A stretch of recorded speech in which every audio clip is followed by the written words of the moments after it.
Every episode, a new voice, a new vision. Welcome to Nazariya the Vision. वो भी prime minister बनना चाहते हैं, तब बनर्जी वो भी थोड़ा सा प्राइम मिनिस्टर बनना चाहते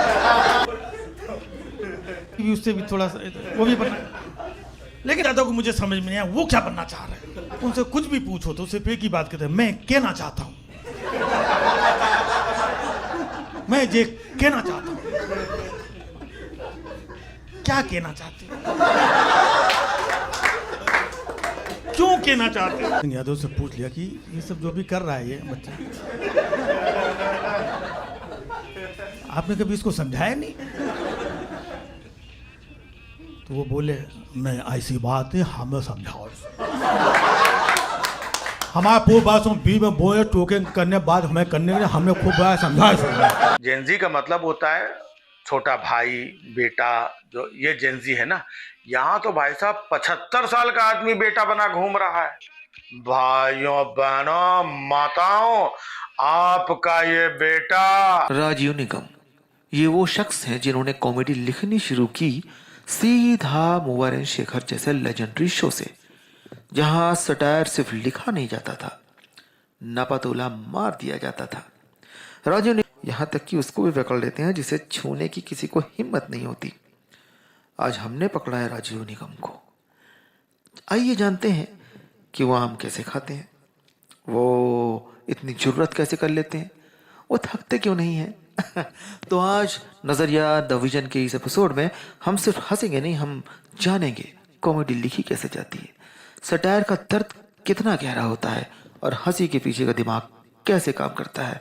माइक के सामने दिमाग के साथ Please welcome writer, performer, entertainer Rajiv Nigam. आइए सुनते हैं कुछ ऐसी बातें जो सिर्फ कानों से नहीं दिल से महसूस। राजीव निगम साहब, कॉमेडी आपके लिए स्किल थी या एक ज़रूरत?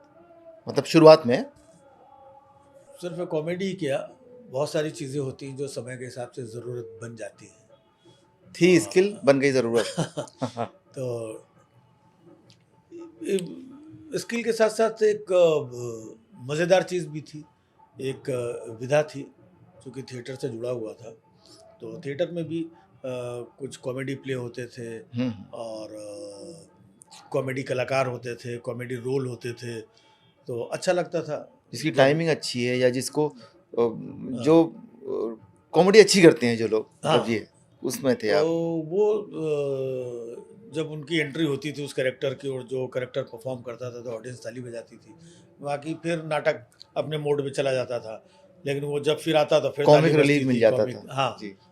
तो वो देख करके अच्छा लगता था कि यार ये जब ये कैरेक्टर आता है तब लोग हंसते हैं, ताली बजाते हैं, फिर ये कैरेक्टर चला जाता है तो फिर नाटक अपने, तो ऐसा काम किया जाए कि थ्रू आउट ताली बजे, थ्रू आउट लोग हंसे। अच्छा, पहले तो उस वक्त तो स्टैंड अप तो होता नहीं था।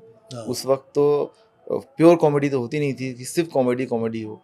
उसके बाद से शुरू हुआ, हाँ। तो फौरन आपने अडॉप्ट भी किया उसको।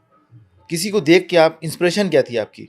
नहीं, ये आपकी जानकारी के लिए बता दूं कि इसको शुरू ही हम लोगों ने किया है। ये जो आज आप देख रहे हैं, आज ये काफ़ी पॉपुलर होकर के आपके सामने आया है। जी।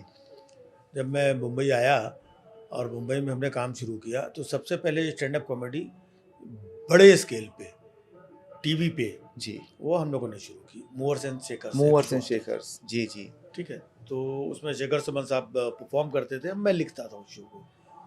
स्टैंड अप कॉमेडी जो करते थे वो 2-3 मिनट की शुरू में करते थे, फिर हाँ, हाँ। इंटरव्यू शुरू होता था। हाँ तो वो स्टैंड अप कॉमेडी आप ही लिखते थे? हाँ, मैं लिखता था। ओके। तो वो शुरुआत ही की हम लोगों ने, फिर धीरे धीरे चीज़ें आगे बढ़ती चली गई और बढ़ते बहुत सारे परफॉर्मर आ गए हैं, बहुत सारे अलग अलग टॉपिक पे लोग बात करने जी। लगे हैं। पहले जो टीवी और फैमिली के हिसाब से कुछ रिस्ट्रिक्शंस हुआ करते थे अब वो भी हट खत्म हो गए। गई है। अब जिसको जो बोलना है, जिसको जो जो कहना बोलना हो, है, गाली भी जिसने दीजिए। जो देखा हाँ। उसने अपना ठोक डाला। अच्छा, लिखने की बात बताइए आपने, तो पहले लिखने से पहले लोगों को ऑब्जर्व किया या लोगों को ऑब्जर्व करते करते लिखना शुरू कर दिया? नहीं, ऑब्जर्व तो ऑब्वियसली किया। ऑब्जर्वेशन में बहुत सारी चीज़ें हमारे जहन में थी पहले से, तो जब हमने लिखना शुरू किया तो उन पुराने ऑब्जर्वेशन सब को हमने वापस वापस कलेक्ट किया जी। कि यार एक बार हमने ये देखा था, वो देखा था, फलानी चाची को देखा था, बुआ को देखा था, मास्टर साहब हमारे ऐसे थे, फिर हम एक बार ट्रेन से ऐसे आ रहे थे, फिर मैं सब्जी मंडी में जा रहा था, सब्जी लेने जा रहा था, तब ये हुआ था। तो हमने पुराने ऑब्जर्वेशन किया। को भी हाँ कलेक्ट किया और नए ऑब्जर्वेशन पे लगा रहता था। तो उन दोनों चीज़ों का कॉम्बिनेशन जो बना जी। उसका तो मजा है। शुरू में कुछ याद है ऐसा कि ये कैरेक्टर आपने ऑब्जर्व किया जो हूबहू आपके ज़िंदगी में कोई था? कई कैरेक्टर के। आज देखिए जब मैं कॉमेडी सर्कस करता था तो कॉमेडी सर्कस में बहुत सारे लोग थे, लेकिन मैंने उसमें फर्स्ट टाइम महिला का किरदार करना शुरू किया। आइला मेरे को आप करके बात कर रही है। अच्छा, वो भी आप ही ने शुरू किया? हाँ, वो मैंने शुरू किया। वाह। तो मैं लेडीज़ बनता था, है ना, कभी ये साड़ी वाली, कभी ये आवाज़ वाली, कभी वो।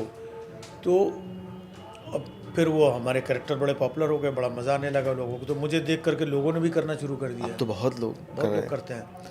अभी भी मेरे कैरेक्टर को, ये कपिल के शो में जो कृष्णा है, वो मेरे कई कैरेक्टर्स अभी भी करता है वो। मसलन कौन सा? एक कोई डॉली करके हाँ, कैरेक्टर करता है, वो मेरा कैरेक्टर है वो। अच्छा, इनिशियली आप ही ने वो इजाद हाँ, किया वो इजाद किया था मैंने कई बार उसको परफॉर्म किया और हूबहू मेरे को कॉपी करके वो करता है। तो उसमें कंटेंट नए आ जाते हैं, डाल लेते जी। हैं।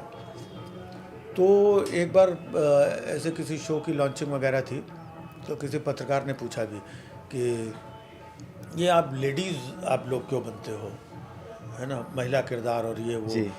ये तो हंसाने का सस्ता तरीका हो गया। तो हमने कहा कृष्णा भी बनते हैं, फलाने भी बनते हैं, ढिमाके भी बनते हैं, कई लोग बनते। हमने से किसी से पूछ किया हो क्यों बनते हैं, और जब कोई नहीं बता पाएगा तो मैं बताऊंगा। जी। वाकई में उन्होंने पूछा, कई लोगों से पूछा, नहीं जस्ट हम लोग कॉमेडी के लिए, जस्ट फन के लिए, मस्ती के लिए, ये वो। हमने कहा मैंने इसके लिए नहीं किया। मैंने क्यों किया मैं बताता हूँ। क्योंकि मैंने जिन बुआ जी का कैरेक्टर किया, उन बुआ जी को हमने मोहल्ले में देखा था। वो ऐसे चिल्लाती थी, ऐसे बोलती थी, ये करती थी, बच्चों को ऐसे झड़पती थी, अपने हस्बैंड के ऊपर।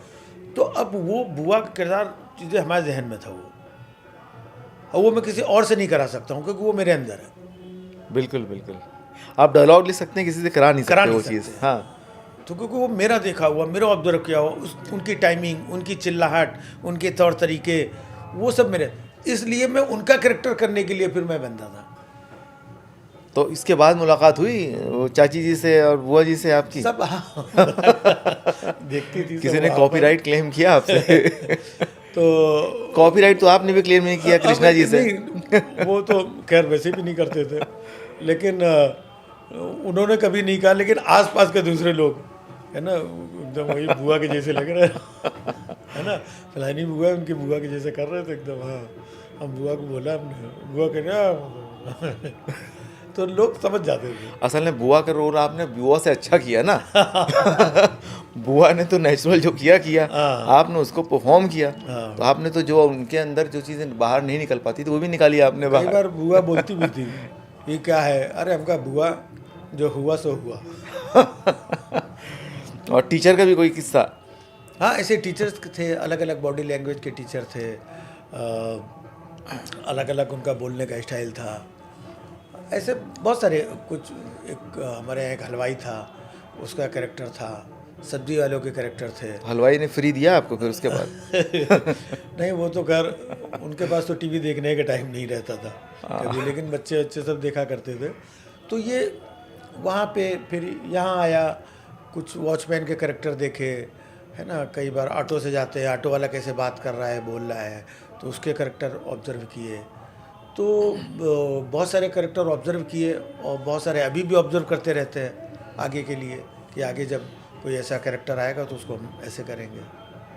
तो ये स्टेज पर आने से पहले राजीव निगम ये थोड़ा ज़्यादा खामोश था या ज़्यादा क्यूरियस था? खामोश तो मैं कभी नहीं रहा, मैं ये शुरू से ये रहा। कभी खामोश नहीं रहा। घर पे रहते थे, कुछ ना कुछ एक्टिविटीज़ करते रहते थे, है ना, कुछ ना। मेरे फादर जब सुबह ऑफिस चले जाते थे तो मैं उनकी नकल करता था। तो अम्मा हमारी को, अरे तुमको जो है और कोई नहीं मिला तुमका जो है, ये तो जो अम्मा हमारी ये करती थी, मम्मा तुमको ये, तो हमको भी अच्छा लगता था, यही अच्छा लगता था, दौड़ा रही है, ये कर रही है। तो सब ऐसे ही करते घर रहे। घर के किसके किसका आपने परफॉर्म किया स्टेज पर लोगों का? घर में जैसे बहुत ज़्यादा नहीं, लेकिन ये है कि कुछ माता जी के मैनरिज्म आपने लिए हाँ, उसी तरह से? माता जी का कभी ऐसा कुछ नहीं रहा, लेकिन हाँ माता जी के किस्से बहुत चीज़ें कभी कुछ बोलती थी। पिताजी के भी किस्से थे, तो वो किस्से ऐसे बातचीत करते करते ये होते थे। लेकिन जब मैं इस प्रोफेशन में आया तो उन किस्सों को मैंने कलेक्ट करना शुरू किया, और ये होता है कि कब उसका मंच मिलेगा। जैसे कॉमेडी सर्कस एक मंच ऐसा था जहाँ पर हर बार हम नए किरदार करते थे हर एपिसोड में, तो वो मंच ऐसा था। तो जब तक वो मंच वैसा नहीं मिलता है तब तक वो किरदार किरदार रहते हैं, और जब मंच मिलता है तो निकलते हैं। रिस्पॉन्स मिलना ज़रूरी है। फिर मिलेंगे एक नए मेहमान के साथ, एक नए नज़रिए के साथ। तब तक ख्याल रखिए।